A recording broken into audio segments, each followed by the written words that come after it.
کہ دنیا جس پہ وہ قادر مطلق ہے، جس کی مرضی کے بغیر پتہ بھی نہیں ہلتا، اومنیپوٹنٹ ہے، یہ دنیا چل کیسے رہی ہے؟ اور اس دنیا کا حال کیا ہے؟ 45,000 بچے جو 10 سال کی عمر سے کم تھے وہ غزہ میں مرے ہیں۔ بھوک سے کالا ہانڈی میں بچے مرتے ہیں اور ڈپتھیریا سے مرتے ہیں۔ ڈپتھیریا عجیب مرض ہے، گلے میں جالی بننا شروع ہوتی ہے، بچہ نیلا ہو جاتا ہے، غریب کا بچہ، اس لیے کہ یہ قادر مطلق ہے جو چاہے کر دے۔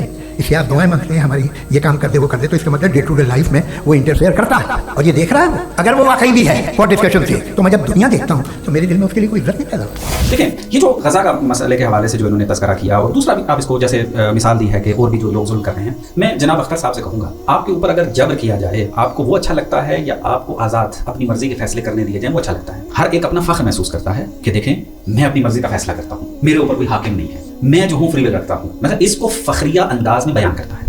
اسی وجہ سے اگر حکومتیں جبر کریں تو اس کے خلاف سٹینڈ لیتی ہیں۔ اس کا کیا مطلب ہے؟ اس کا مطلب ہے کہ فری ول جو ہے انسان کی ان فضیلتوں میں سے ہے کہ جو وہ اپنا بنیادی حق سمجھتے ہیں۔ کریکٹ، درست ہے؟ کریکٹ۔ اب یہ فری ول جب اتنا فخر انسان اس پہ کرتا ہے، اس کو فضیلت شمار کرتا ہے، اس سے بڑی فضیلت کسی کو تصور نہیں کرتا، تو اب جب آپ اگر کسی بھی وجہ سے خدا کا انکار کر رہے ہیں تو اس فری ول کو کیوں اگنور کر دیتے ہیں؟ جب آپ کو فری ول اتنی اچھی لگتی ہے تو گاڈ نے یہی اچھی چیز تو آپ کو دی ہے، اور جب فری ول دے دیا ہے تو فری ول کا مطلب کیا ہے؟ فری ول کا مطلب یہ تھوڑی ہے کہ آپ نے فقط ایک سمت ہی چلنا ہے، نو۔ قرآن نے بڑی خوبصورتی سے اس کو بیان کیا، لیکن چونکہ ہماری بحث مولدین کے ساتھ ہوتی ہے تو ہم قرآن کی آیات کا تذکرہ نہیں کر سکتے۔ آیت بہت خوبصورت ہے، اِنَّا هَدَيْنَاهُ السَّبِيلَ اما شاکرا و اما کفورا۔ ہم نے ہدایت کرنی ہے، کر دی ہے، اب تم چاہو تو اچھے کام کرو، چاہو تو برے کام کرو۔ ہم نے تمہیں جو ہے فری ول، یہ فضیلت، احسن تقویم، خوبصورت جو ہے تمہیں مخلوق بنا کر بھیج دیا ہے، اب تم کرو، تم اب یہ چیز ہے۔ اب ایک بندہ فری ول استفادہ کرتا ہے اپنی، وہ کہتا ہے میں نے ظلم کرنا ہے، اگر اس کو ایک سمت میں کر دیا جائے تو کیا فری ول کے خلاف ہے یا نہیں ہے؟ وہ مقصد کے جو اس کی تخلیق میں شامل تھا، کیا یہ فضیلت اس سے سلب نہیں کی جا رہی؟ تو اگر حکومتیں آپ سے فری ول سلب کریں تو آپ احتجاج کرتے ہو، اور ادھر سے تم خدا سے یہ توقع کرتے ہو کہ مجھے فری ول بھی دو اور مجھے برائی بھی نہ کرنے دو۔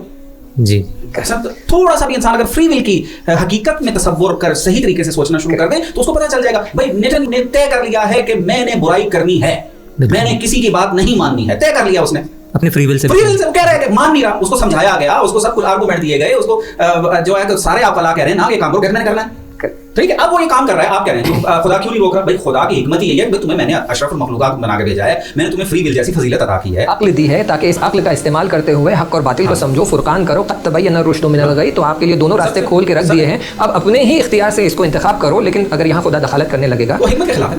کئی باتیں ایسی ہیں کہ اسے نظر انداز کی جاتی ہے۔ فار ایگزامپل آپ نیشنل جیوگرافی کی اگر ڈاکیومنٹریز دیکھتے ہیں تو آپ دیکھیں گے کئی ریسرچرز جاتے ہیں، صحرا میں جاتے ہیں، ڈیزرٹ میں جاتے ہیں، کیپچر کرتے ہیں، واچ کرتے ہیں اینیملس کو، اور دیکھتے ہیں کہ جو شیر ہے یا لائن ہے وہ جو ہے ہرن کو کھا رہا ہے، تو وہ دیکھ رہے ہیں کہ شیر اسے کھا رہا ہے، لیکن وہ کہتے ہیں کہ نہیں، ہمیں دخالت نہیں کرنا ہے، ہمیں پیچھے کھڑے ہو کر دیکھنا ہے کہ شیر نیچرلی کیسے بہیو کر رہا ہے، یعنی اس کے اندر جو صفاتیں ہیں، جو اس کے اندر نیچرل انسٹنکٹس ہے وہ کیسے بہیو کر رہا ہے۔ تو یہ تو سائنس بھی کہتا ہے کہ دخالت نہیں کرنا ہے، اور نیچرل بیہیویئر کے بیسس پہ ہمیں یہ نتیجہ لینا ہے کہ شیر وحشی ہے یا مہربان ہے یا کیا ہے۔ خدا بھی اس نے جو اپنا ایک نظام بنایا ہے وہ اسی اینگل سے بنایا ہے کہ میں نے انسان کو خلق کیا ہے، اسے اختیار دیا ہے، اب میں دیکھنا چاہتا ہوں کہ وہ اپنے اختیار کے ساتھ کیا کرتا ہے، حق انتخاب کرتا ہے یا باطل انتخاب کرتا ہے۔ اور